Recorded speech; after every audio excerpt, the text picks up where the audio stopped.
But here's the whole deal. She's been doing interviews, Michael. She's been talking Latino media. Ricky Smiley talking to local anchors there in Pennsylvania. What these mainstream people are upset with is that she's not sitting down talking to CNN, talking to MSNBC. She's going directly to voters, and she's doing non-traditional interviews. That's what she's doing. They're just upset that she's not sitting down with them. Upset that she's not sitting down with them. Now, she did do an interview on CNN with Dana Bash, and most of the questions that Dana Bash asked were right-wing conservative talking points put into the form of a question.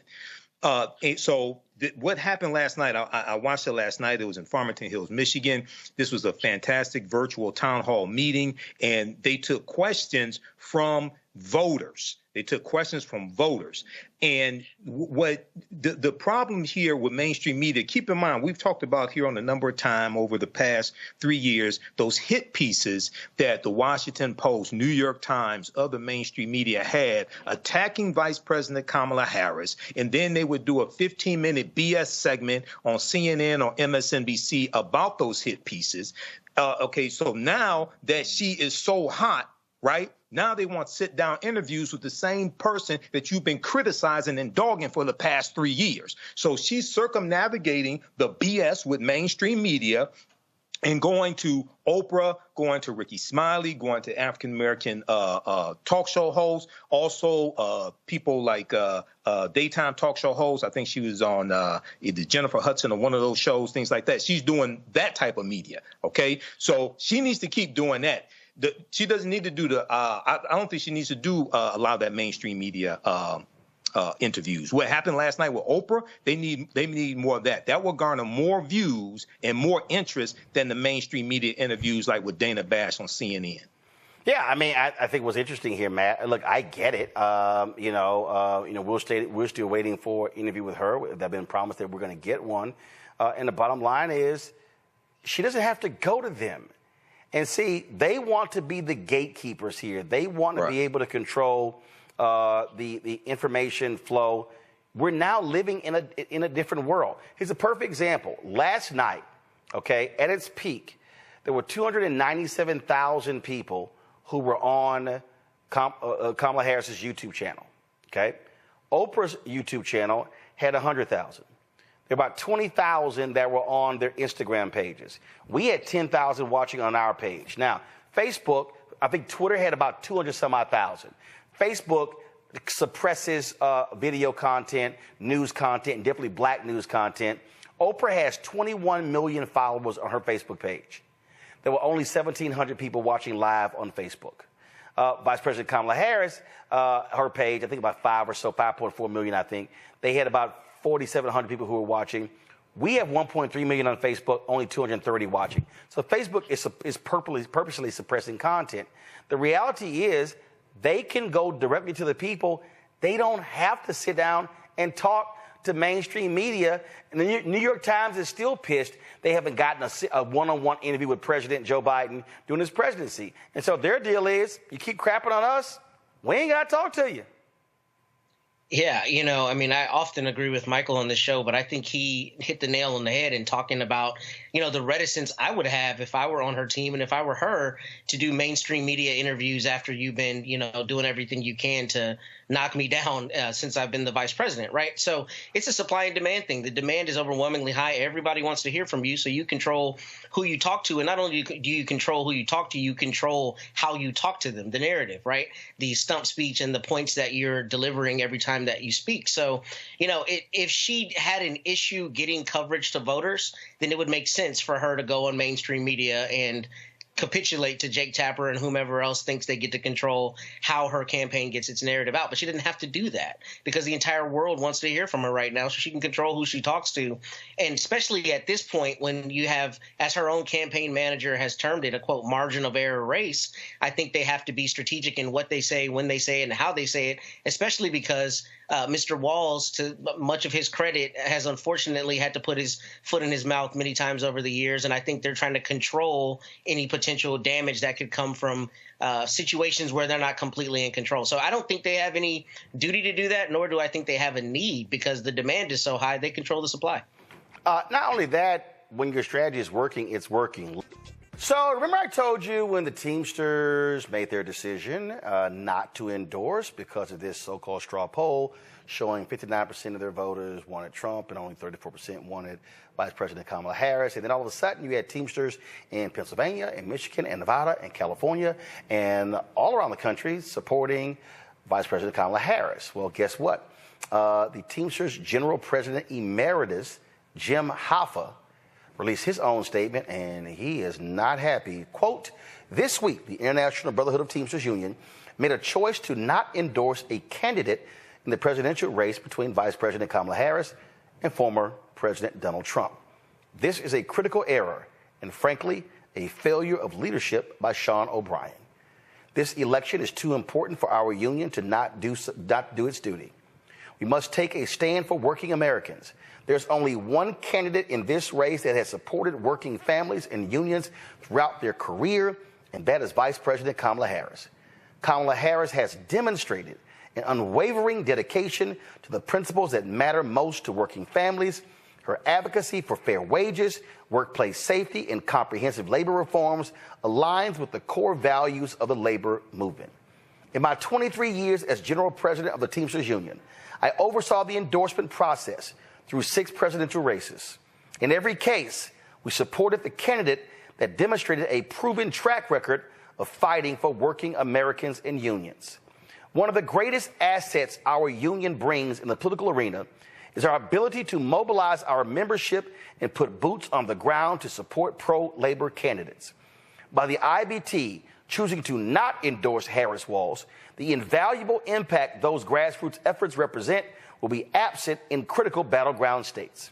The simple fact is that by not endorsing the Harris Walz ticket, the clear and correct choice for labor and working families, Sean O'Brien has undermined their campaign.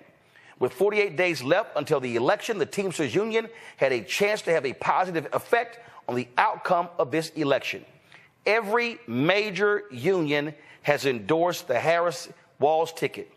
But instead of standing in solidarity with all of labor and helping Harris Walz get over the finish line, the IBT has chosen to take a seat on the sidelines. And folks, that is a powerful letter. Now keep in mind, the Teamsters, they had endorsed President Barack Obama. But see, what you have is you have these white men in the Teamsters who feel differently about Donald Trump. They like Donald Trump. They gravitate to him. But guess what? He's anti-union. He doesn't give a damn about them. It was Vice President Kamala Harris that cast the tie vote, that broke the tie. It provided billions to save pensions, including 600,000 Teamsters. You would think the folks who had their assets saved when it came to their pension would remember the person who actually did it. We also remember when Donald Trump was on with Elon Musk and he talked about, hey, fire workers who were striking. I'm sorry, do pension people not remember that? Do Teamsters people not remember that? See, folks, this is a perfect example of people who vote against their own economic interests. So they're supportive of Donald Trump. Oh, because they like him and love his tough talk. Donald Trump is anti-labor. Donald Trump is anti-working class. And I remember I responded to this stupid tweet. Because if you want to know one of just the dumbest people out here, it's Megyn Kelly. It's Megyn Kelly. She's pretty dumb. She's dumb in that this is the same Megyn Kelly. If y'all want to see stupidity, I mean, this to me, I'm going to go to in a second. So if you want to understand stupidity and how the mind of these white conservatives work is what Megyn Kelly actually tweeted. So last night she was whining and complaining about the Oprah Kamala Harris rally. And see, this is in line with the Teamsters. Here is utterly clueless Megyn Kelly. Amazed, they think this Oprah thing is going to appeal to independents. A bunch of super rich Hollywood celebs endorsing Harris, absolutely none of whom understands anything about the working class's suffering. emceed by one of the richest women on earth whose act has grown very stale. I'm sorry, is this the same woman who got a $69 million buyout from NBC because her show sucked and they fired her? $20 million from Fox? Interesting that you want to talk about somebody being rich. Megyn Kelly, you don't know jack about the working class. You prove that every single day. Donald Trump despises unions. Donald Trump has stiffed small business owners, people who did the work at his casinos, but he said, I don't have to pay y'all. And then told them, fine, sue me. Then sued them back. But I need y'all to understand how whiteness operates. The Teamsters decision, and you see Hoffa criticizing it, and this nonsense from Megyn Kelly is a perfect example of how whiteness works. And how they don't understand the working class. Who save their pensions? Who has been called? Union people have said this administration is the most pro-union administration in decades. So how is it they don't understand the working class? Matt? I don't know. I wish I had something astute to say. I mean, what I think you see that being is part and parcel with what Republicans are doing a lot, which is selling policy that is inconsistent with reality. I mean, it's like when you hear people in Texas, when you hear Governor Abbott say that he doesn't want to accept certain Medicaid funds or, federal funds. We're not going to accept federal funds when some large percentage of Texans need those and continue to vote Republican because they buy the abortion sound bites, or they buy certain sound bites that make them vote Republican, despite the fact that the Republican Party is promulgating policy that's directly counter to their interest. That's because, to your point about whiteness, a lot of times whiteness in particular is what is leveraged to galvanize people whose actual political interests are different than what the Republican Party is selling. That's what you see. So, that's one thing you hear often when I feel like, frankly, it's conservative white people who feel like they don't have anything else to attack a person for. Then they try to flip it on its head and make them some kind of, oligarch. And there's a good argument that a lot of our government is oligarchy rather than democracy anyway. But it's just kind of the pot calling the kettle black, especially when you're already rich. So this is all rhetoric and this is sound bites. And these kinds of things are used to galvanize a base of people, unfortunately, who are not discerning enough to realize that the policies that this party is promulgating are not policies that benefit them. And it's laughable, Michael. It's laughable as you listen to these folks complain about, not understanding working class people. They do. They understand them. But the right wingers, they have lied to people and convinced them that, no, we have your best interest at heart. No, you have the best interest. You're the best interest of the bosses. You're the best interest of the companies. That's who you have. That's what you're talking about. In fact, this is one of the workers speaking right now in Madison, Wisconsin, at the Vice President Kamala Harris rally. Let's go live there. Kamala Harris to be our next president of the United States.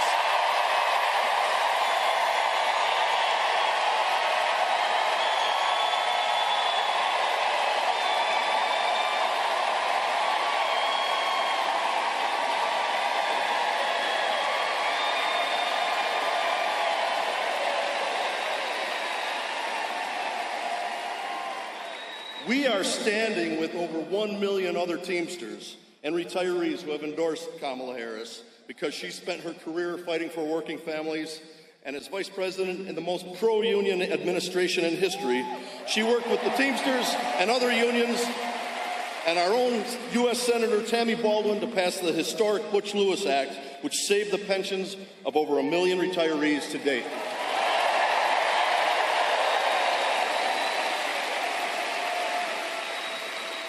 Vice President Harris has created millions of good-paying jobs through the administration's historic investments in infrastructure and bringing manufacturing back to the United States, and she knows there's more work to do.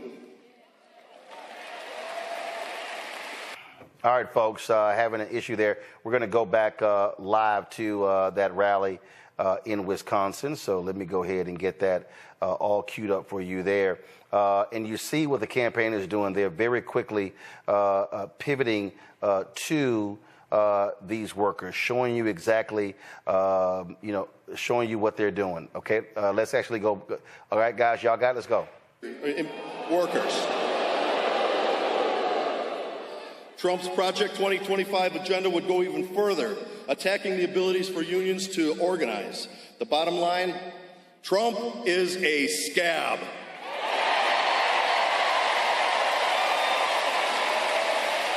That's right. That's why this November, the Teamsters here in Wisconsin will work hard, hand in hand with millions of union workers across the country to defeat Donald Trump and send Vice President Harris and Governor Walz to the White House. And now, I am incredibly honored to introduce a lifelong champion for workers. Please welcome our next President of the United States, Kamala Harris. Good evening, Wisconsin!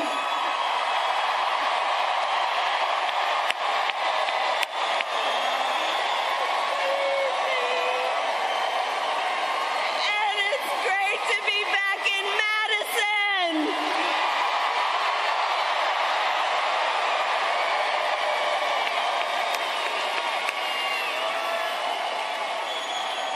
And you know I got some Madison cred, right? Oh, thank you all. It really is great to be back. Thank you all for being here. Thank you, everybody. Thank you. Thank you. And can we please thank Bill for fighting every day for the working people of America? And to everyone at Teamsters Joint Council 39, I am so honored and grateful for your endorsement. I will work so closely with you, as we always have, and we will win. And we will win. And we will win.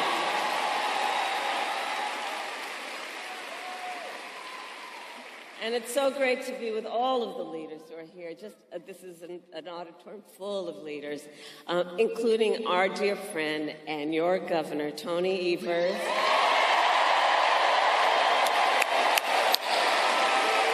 Senator Tammy Baldwin, who you will re-elect to the United States Senate. Representative Pocan. Mayor Rhodes Conway. And I have to give a special thanks to the mayor, because the last time I was in Madison, we went to the house where I lived when I was 5 years old, here in Madison. So many of you know, and my sister Maya's here, so our parents taught at the University of Wisconsin-Madison, and so we lived here for a period of time. So every time I land, the governor says, "Welcome home."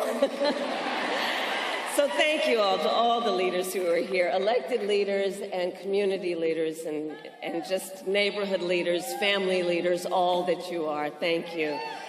So here we are.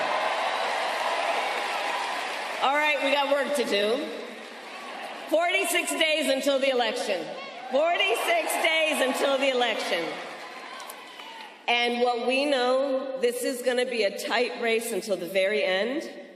So let's not pay too much attention to the polls, because let's be clear, we are the underdog in this race. and we have some hard work ahead of us. But here's the thing, we like hard work. We like hard work. Hard work is good work. Hard work is joyful work.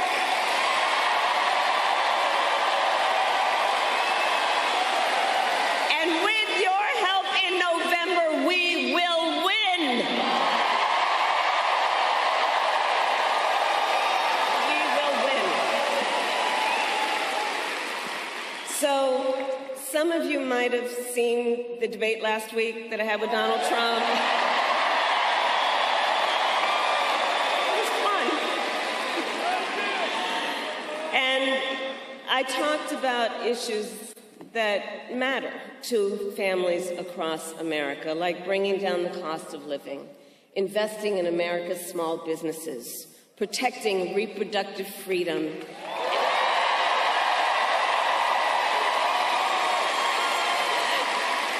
and keeping our nation safe and secure. But that is not what we heard from Donald Trump. Instead, it was the same old tired show, the same old tired playbook we've heard for years, with no plan on how he would address the needs of the American people. Well, folks, it's time to turn the page.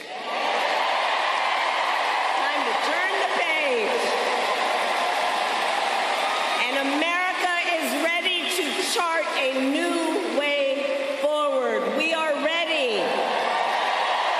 We are ready. We are ready for a new generation of leadership that is optimistic about what we can do together.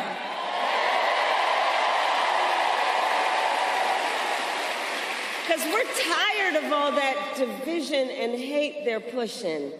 We here know the vast majority of us have so much more in common than what separates us. And that's what our campaign is about. Understanding that this is a people-powered campaign, that this is a campaign about building community, building coalitions, reminding us all that we are all in this together and that we're gonna be good and all right.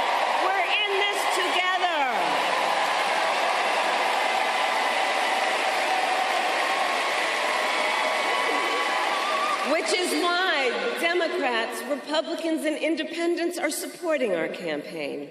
Because they want a president, we want a president who works for all the American people. And I promise you that is the kind of president I will be. I promise that.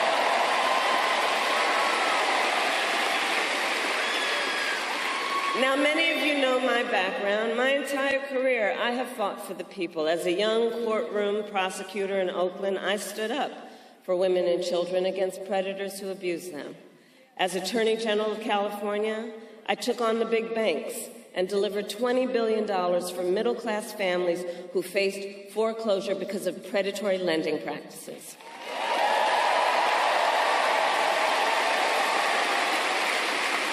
I stood up for veterans and students who were being scammed by the big for-profit colleges, and for workers who were being cheated out of the wages they were due, and for seniors facing elder abuse.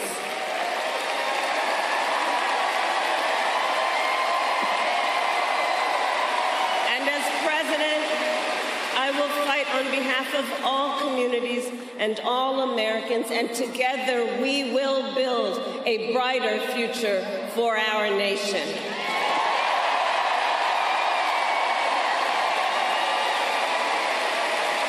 Together, we will build a future where we build what I call an opportunity economy, so every American has the opportunity to own a home, to build wealth, to start a small business.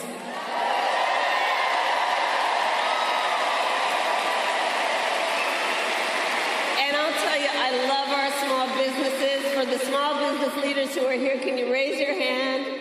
Our small business leaders are extraordinary.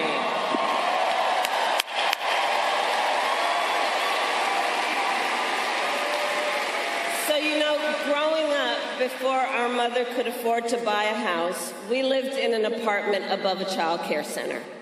It was owned by a woman by the name of Mrs. Shelton, and she helped raise my sister Maya and me, because my mother worked long days and sometimes on weekends. We called Miss Shelton our second mother, and she was a small business owner. So from childhood, I have known the character and work ethic of our small business owners. And I know small business owners are the backbone of America's economy.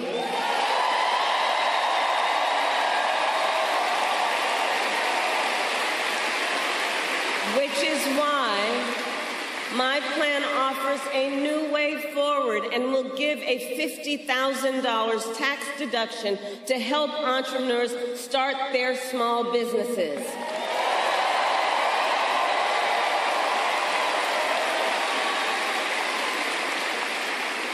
I also know we need to build more housing in America. You know, my mother saved up for years, and when I was a teenager, she was finally able to buy her first home. I know what that dream is like. I know what it is like for people to work hard and to save up and have a dream that is about the dignity of their work and an investment in their future, the future of their family, an investment in the pride they so rightly deserve because of their hard work.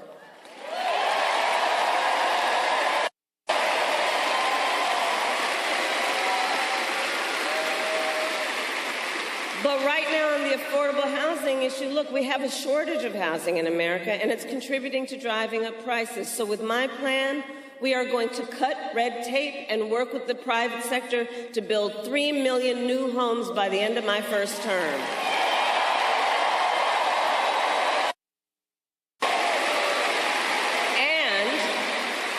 And provide first-time home buyers with $25,000 in down payment assistance so they can just get their foot in the door.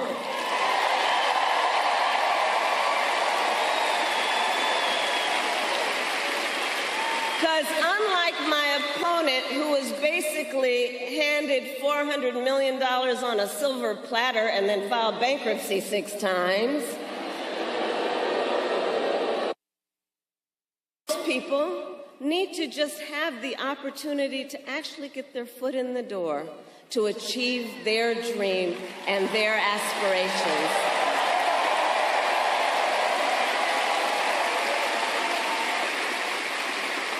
We also need to lower the cost of living, because while our economy is doing well by many measures, prices for everyday necessities like groceries are still too high.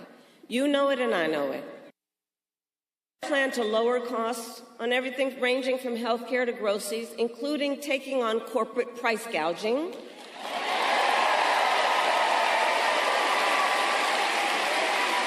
And my plan includes giving a tax cut to 100 million Americans, including $6,000, by expanding the child tax credit for the first year of a child's life to help young and new parents buy a car seat, a crib, baby clothes, in that most significant phase of their development.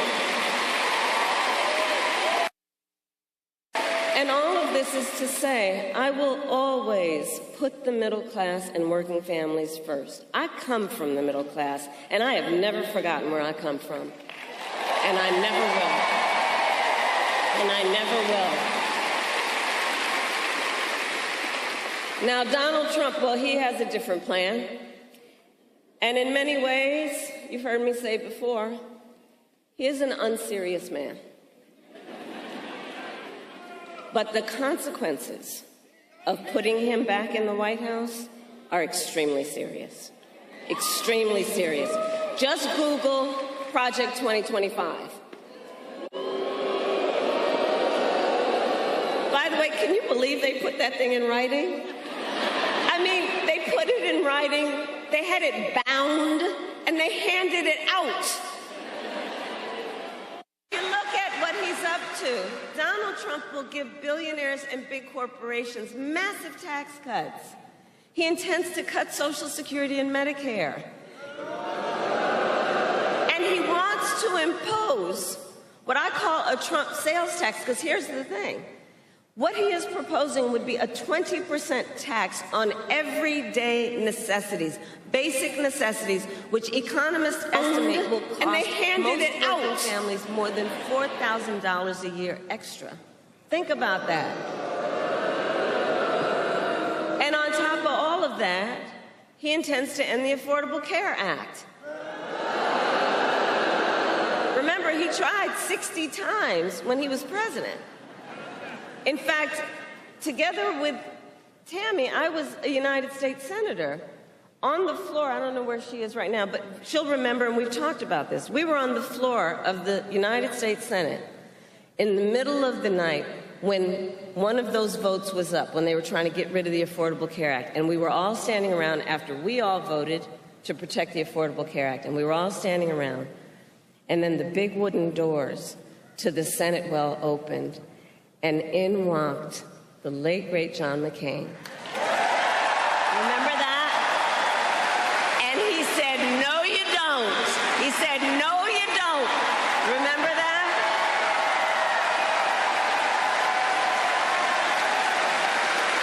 But we were up against those kinds of attacks when he was president last time. And as he said in the debate, he intends to replace it, but has no plan. In fact, he has, quote, concepts of a plan. No actual plan, concepts. So, aside from that being laughable, it's very serious, because he's basically saying he would threaten the health insurance of 45 million people in our country based on a concept. And take us back. Remember those days when insurance companies could deny people with pre-existing conditions? Remember what that was like? Well, brother, we are not going back. We are not going back. We are not going back. We will not go back.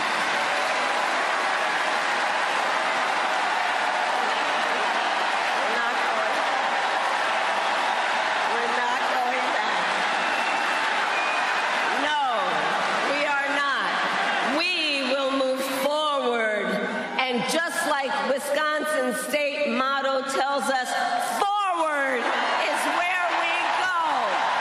Forward is where we go. Because ours is a fight for the future.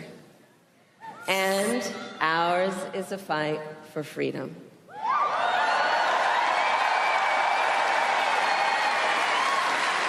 Like the fundamental freedom of a woman to make decisions about her own body and not have her government telling her what to do.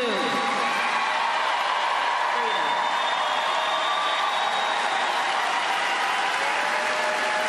And we remember how we got here. Donald Trump handpicked 3 members of the United States Supreme Court with the intention that they would undo the protections of Roe v. Wade.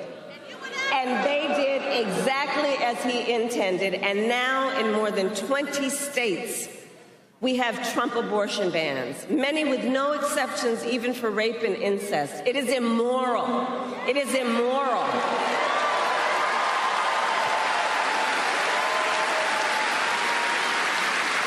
And let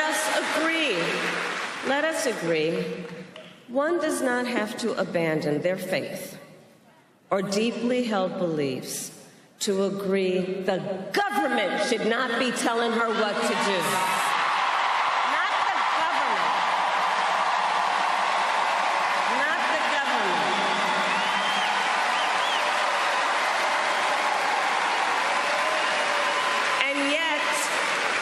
And yet, in our debate, Donald Trump said that everyone wanted to overturn Roe.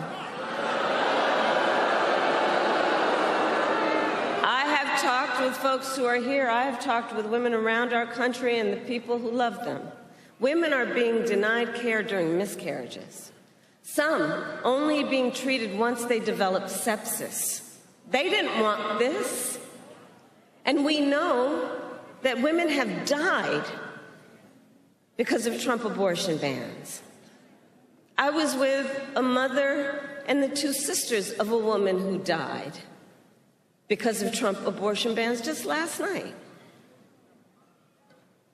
You know, and her mother said the worst thing among the pain that she is experiencing is when she heard and reflects on what she was told, that it was preventable. Preventable.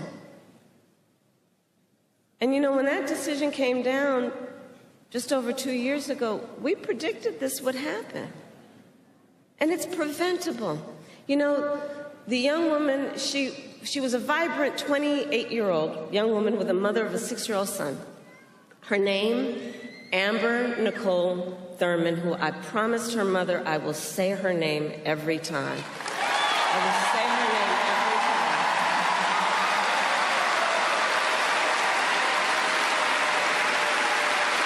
And so Amber was a medical assistant. She had just learned that she was accepted to nursing school. She had her whole future planned out. And her sisters and her mother were describing her to me, and they said, you know, she had such light, and she had ambition, and she had drive, and she was so proud that she had worked so hard, and she was finally gaining independence, that she found an apartment in a safe community. It had a little pool where her son could play, and she was so proud. She was so proud and so hopeful. And then she discovered she was pregnant, and she decided to have an abortion. But because of the Trump abortion ban in Georgia, she was forced to travel out of state to receive the health care that she needed. And when she returned to Georgia, she needed additional care, so she went to a hospital in Georgia. But under the Trump abortion ban, her doctors could have faced up to a decade in prison for providing Amber the care she needed. And so she waited for 20 excruciating hours. She waited as she deteriorated. And then she reached such a critical state that the doctors finally operated, and it was too late. And she died of sepsis. And recently, medical experts determined that Amber's death was preventable. Preventable. So understand what a law like this means, what these kinds of laws mean. These kinds of laws under Trump abortion bans. It means doctors may have to wait until the patient is at death's door before they take any action. Nobody wants that.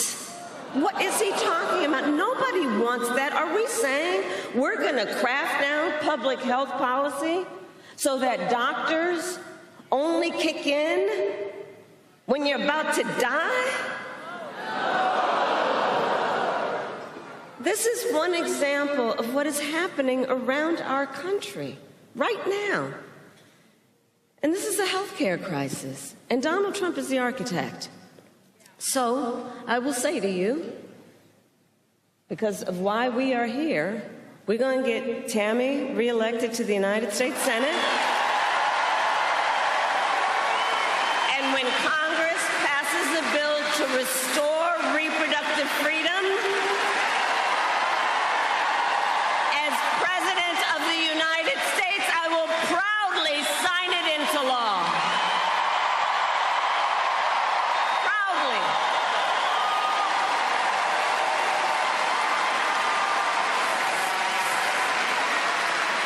And across our nation, we are witnessing a full-on assault on other hard-fought, hard-won fundamental rights and freedoms, like the freedom to vote, the freedom to be safe from gun violence, the freedom to join a union, the freedom to love who you love openly and with pride.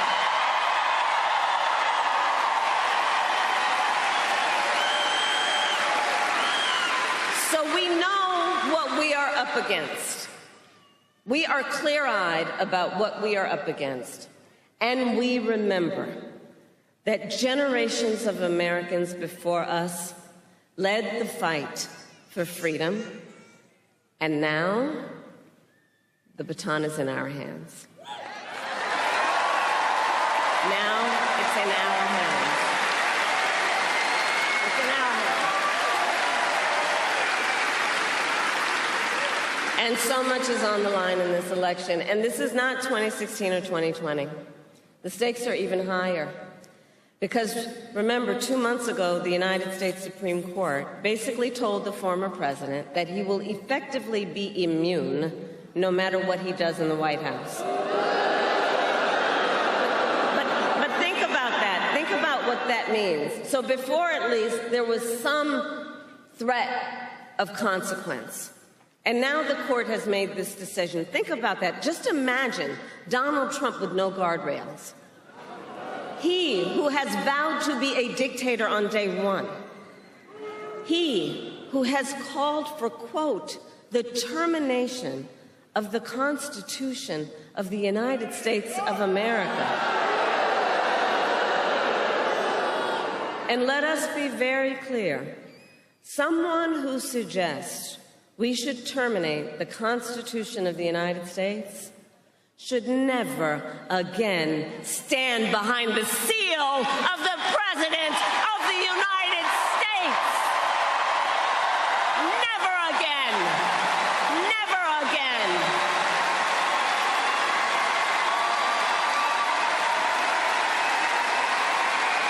Never again.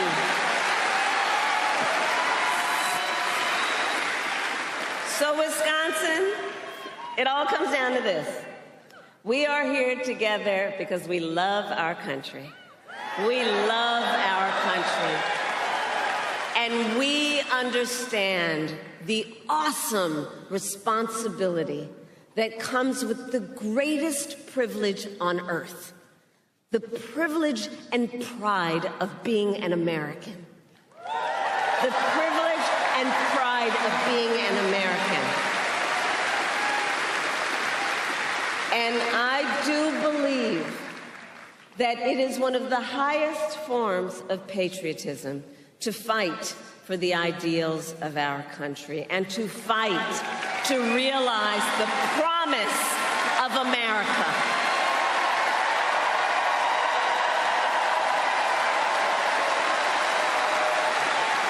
So, Madison, Election Day, yes, in 46 days, and early voting has already started in some states. Early voting in Wisconsin starts in just 32 days. And in fact, many of you may have already received your mail-in ballots. Check this out. In-person early voting begins in Virginia and Minnesota today. Today. And don't we love Tim Walz?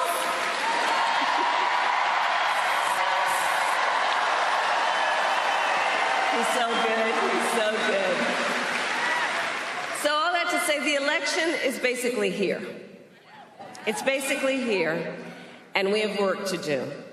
To energize, to organize, and to mobilize, and to remind everyone, your vote is your voice, and your voice is your power, and never let anyone take your power from you.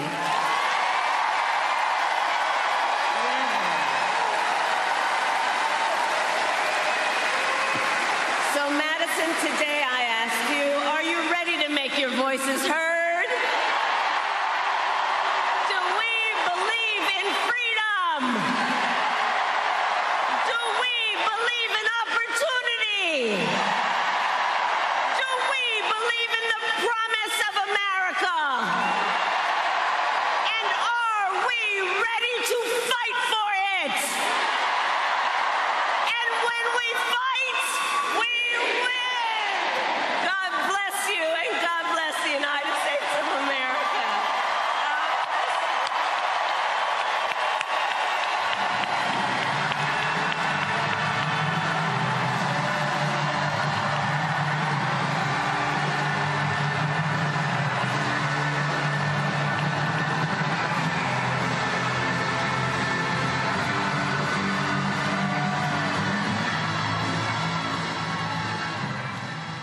folks, massive crowd there for Vice President Kamala Harris in Madison, Wisconsin.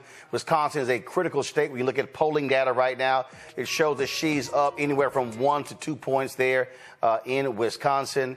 And again, Wisconsin, Michigan, Pennsylvania, critical states for the campaign. Of course, they also are looking at Arizona, Nevada, North Carolina, Georgia.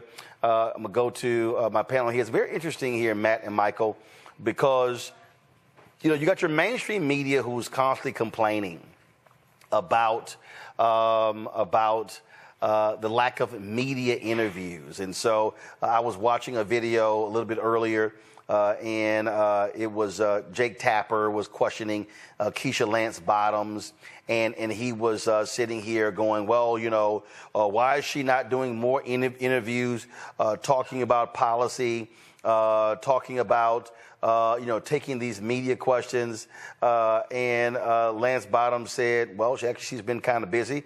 She talked about the rallies and things along those lines.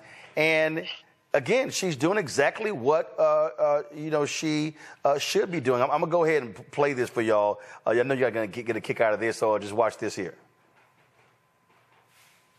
She's not sitting down for regular interviews or fielding questions from the press, certainly not to the degree that her counterpart Donald Trump is. Why? Why is she not doing more interviews to talk about her policies and answer some of the questions that voters have about her policies and on her change on her views in some of them? Well, Jake, she's done interviews, and I know that we would love, or you would love, to see her sit down every single day with CNN and do interviews, but she's a very busy person. Now, she's a very busy person, but here's the whole deal. She's been doing interviews, Michael. She's been talking Latino media, Ricky Smiley, talking to local anchors there in Pennsylvania.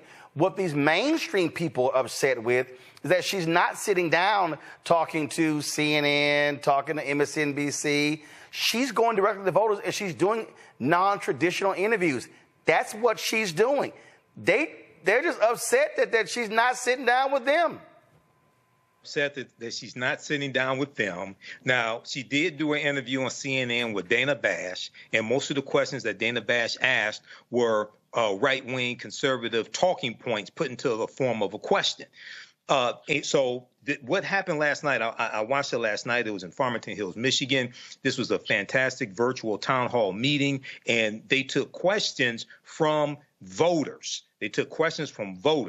And what the problem here with mainstream media, keep in mind, we've talked about here on a number of times over the past 3 years, those hit pieces that the Washington Post, New York Times, other mainstream media had attacking Vice President Kamala Harris. And then they would do a 15-minute BS segment on CNN or MSNBC about those hit pieces. So now that she is so hot, right? Now they want sit-down interviews with the same person that you've been criticizing and dogging for the past 3 years. So she's circumnavigating the BS with mainstream media and going to Oprah, going to Ricky Smiley, going to African-American talk show hosts, also people like daytime talk show hosts. I think she was on either Jennifer Hudson or one of those shows, things like that. She's doing that type of media, okay? So she needs to keep doing that.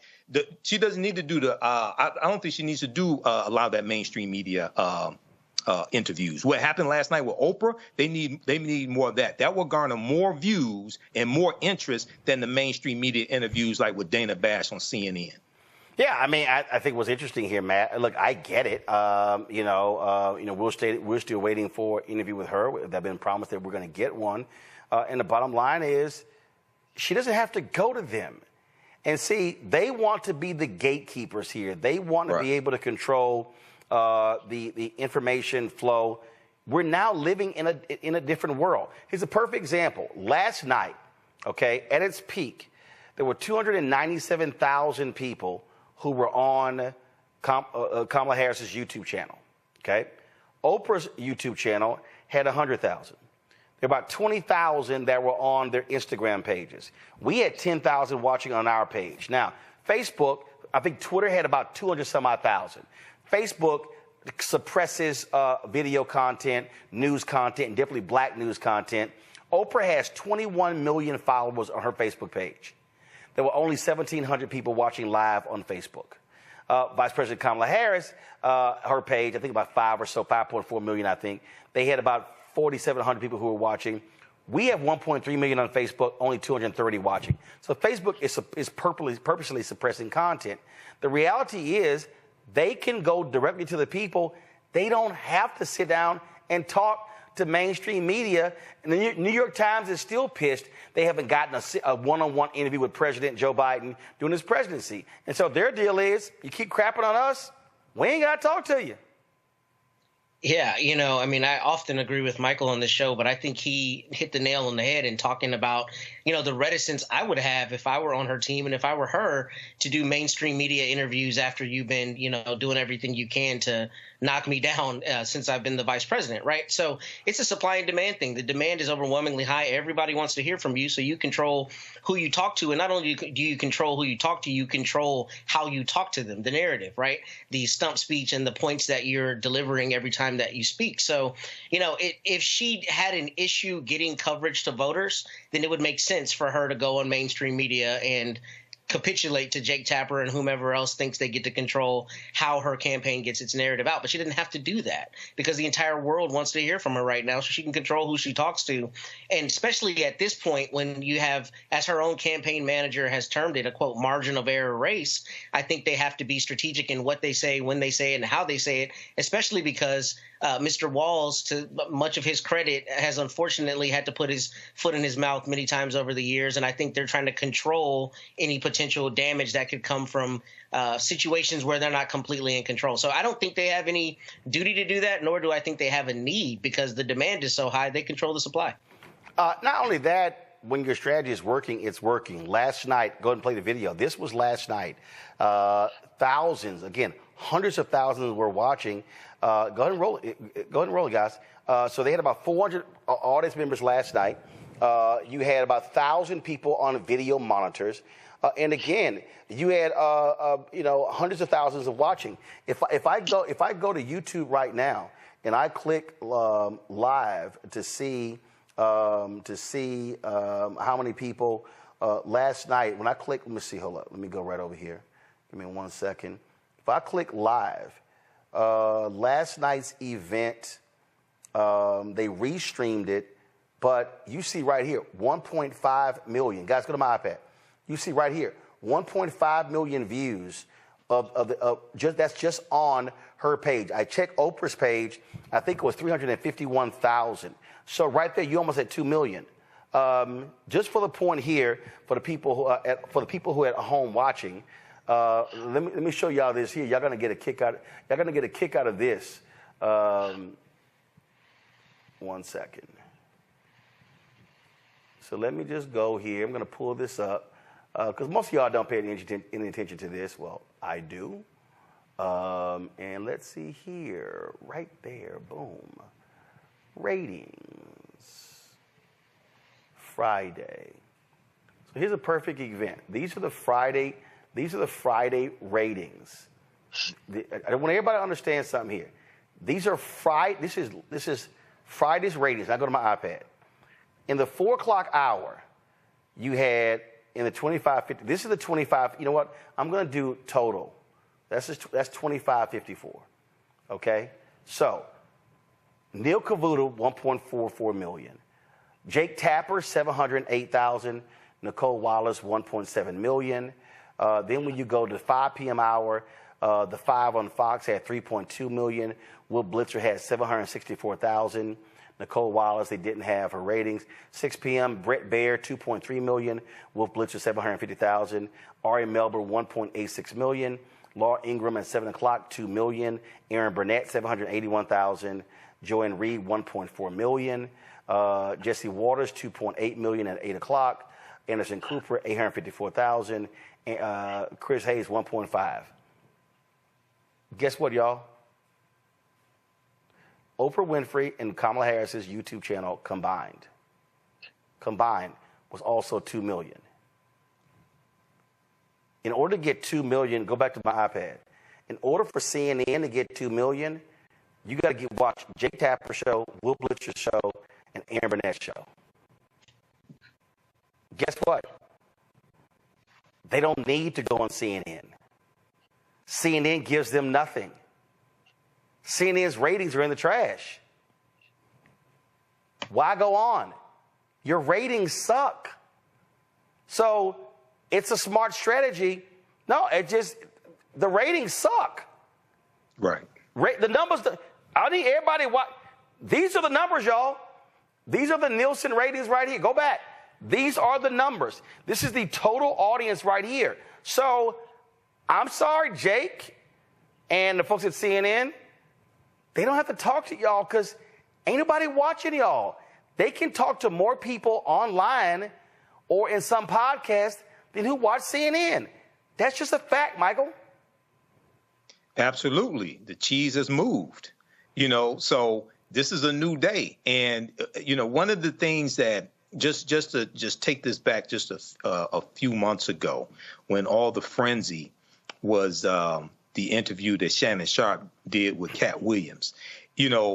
What was so brilliant about that is that Shannon Sharpe gets 50 million views on YouTube, or if I remember correctly, 50 million views on YouTube, and it impacted the conversation all throughout social media, and the interview did not appear in mainstream media.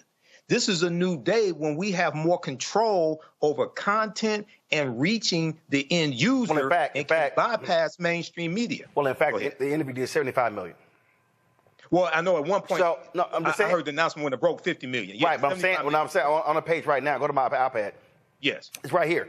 It did 75 million. And in fact, again, I'm just going to pull up, because I was looking at this the other day. So you take, to your point, so here's a perfect example. Shannon did an interview. He's done an interview with Ronnie Coleman. Mr. Olympia. Yeah, Mr. Olympia. Ronnie Coleman. Now her 16,000 views in 2 days. If you go to Marlon Wayans, now they got all these different clips, but the Marlon Wayans interview, 6.9 million. 6.9 million. Y'all, let me say this again. This is no lie. And again, I'm not trying to sit here. So the Marlon's Wayans interview has generated 6.9 million views in 2 weeks. Do y'all know how long it would literally take Jake Tapper's show about a real damn long time to get the 7 million views collected? Matt, numbers are numbers. If you're the head from a political standpoint, I'm not speaking from a media standpoint. From a political standpoint, if I'm them, I'm not changing my strategy at all. It's working. Yeah, and not only is it about ratings, because you're exactly right on the numbers, but it's about risk. Why would you change your strategy and then put yourself in a circumstance where you don't control 100% the narrative? And here's the thing, back in the day before social media, the only channels by which you could get things out, at least on a mass scale, would be mainstream media. So if you refuse to talk to CBS or Cronkite, whoever 40 years ago, that could have a measurable effect on how much your message gets out. That you're showing, I think, perfectly right now, that is no longer the case. You don't need mainstream media really at all. And what's interesting about that is, they try to characterize it as though she has some duty to go to them as a means to get information to the voters, but she can do that without them. So really, I think you're right. I wouldn't change the strategy at all, and I would continue controlling the narrative such that we get the points out in the way that we want them out, in the framing that we want them out, rather than having to be responsive to someone who may intend to do a hatchet job. We know they have done hatchet jobs on her in the past. You've covered them on your show. So I don't know why her team would ever do that, especially when you have such a tight race. If she were 20 points ahead in the polls, maybe she takes that risk. But right now, her framing has to be perfect. She's got to be speaking to the people in the battleground states. She's got to be speaking to libertarians. She has to be framing things in the way they think turns into votes for that very small sliver of people who are still on the fence. And I think her team would be doing itself a disservice if they did not control as much as possible the flow of information and to whom they give that information. Also, Michael, I mean, let's be real clear. I think it's BS for media folks to keep saying, oh, we need to be talking to her about policy. She literally talks about policy in her speeches. She's laying out policy. She's unveiled proposals. So that's just crap. You said it best. The Dana Bash interview, most of it was, Trump says this, how do you respond? That's all it was. And so I'm like, why am I going to sit here and listen to that?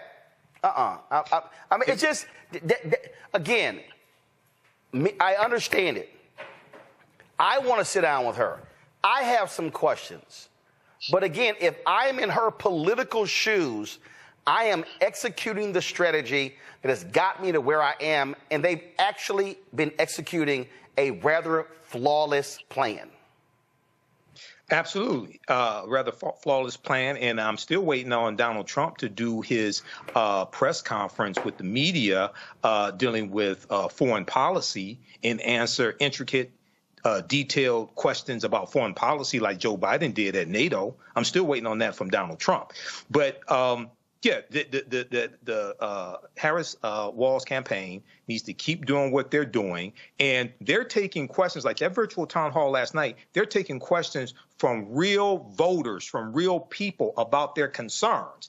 A lot of these questions, and remember, Joe Biden did Lester Holt. He did an interview with Lester Holt, NBC Nightly News, and George Stephanopoulos. I'm still waiting on Donald Trump to do CBS, NBC, ABC. He's not going to be George Stephanopoulos because of the defamation lawsuit, but somebody else on ABC News. I'm still waiting for that sit-down interview. I'm not going to hold my breath on that one. So, yeah, they need to continue, but hopefully we get the interview soon, Roland Martin Unfiltered as well. That's going to be excellent, but this is fantastic what they're doing, and this shows how it puts the power, puts a lot of power in the hands of people to be able to get this on social media. So many people are cutting the cord when it comes to cable TV and don't have cable TV, and they're getting all their information on YouTube, social media, apps, things like this. So they can get this type of information. And yes, she is discussing policy, and she has her policies laid out at KamalaHarris.com as well, at her website. So all these people saying, well, she doesn't have policies, she doesn't have policies. You can go to her website and read her policies, and then compare that to Agenda 47 from Donald Trump. Here's the deal, though. Okay, I'm not even. Okay, and here's the thing. 2016, how many policies did Hillary Clinton lay out? She laid out tons of policies. 36. That's not what was happening. And at the end of the day, again, I know what media is doing. I get it. But frankly, if I'm them, I'm simply saying she's doing interviews. She's just not sitting down with y'all. That's what the deal is. Here's a little bit more of what was said last night in the virtual voter rally between Oprah Winfrey and Vice President Kamala Harris. That's the rally, folks. I don't want the rally. I meant from last night. Mr. CJ and Andrika are here, and they wanted to be here tonight to speak out for the first time. Ms. Jeanette, what do you want us to know about Amber's story? Initially, I did not want the public to know my pain. I wanted to go through in silence, but I realized that it was selfish. I want y'all to know Amber was not a statistic.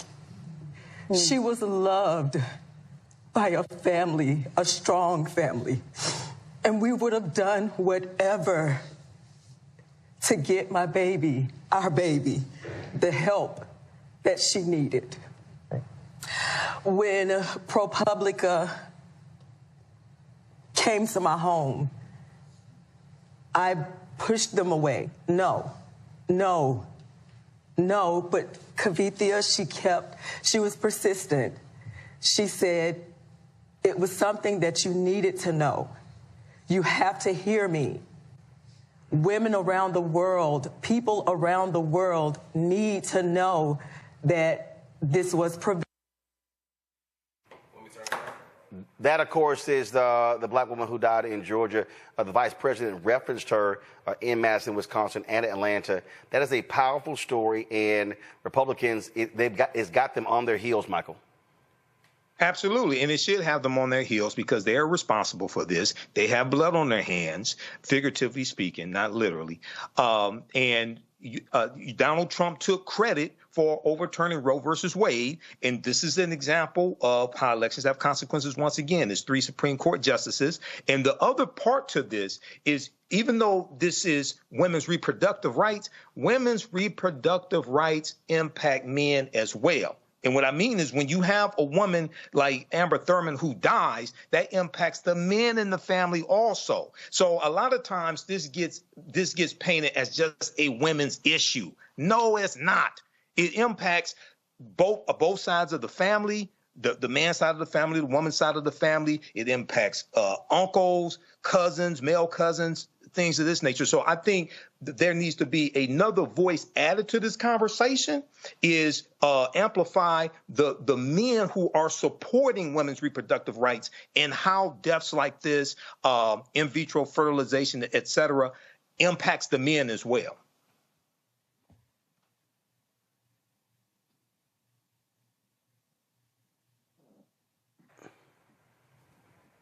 Matt, go ahead. I mean, I didn't get a chance to watch the segment. I've watched it as much as you've been playing it here today.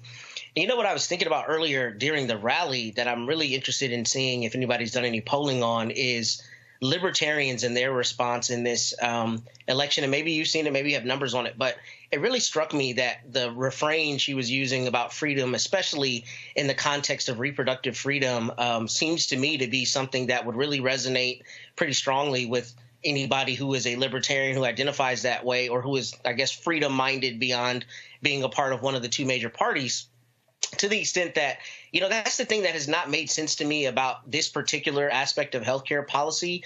I don't see how you can advocate for unbridled freedom, but then demand that the government controls people having freedom as it relates to their bodies, even if you don't agree with the decision to exercise the right to an abortion. I don't understand how you can be for freedom and against that being an option that people can take, even if you aren't one of those people. So I tell you that to say, I mean, I think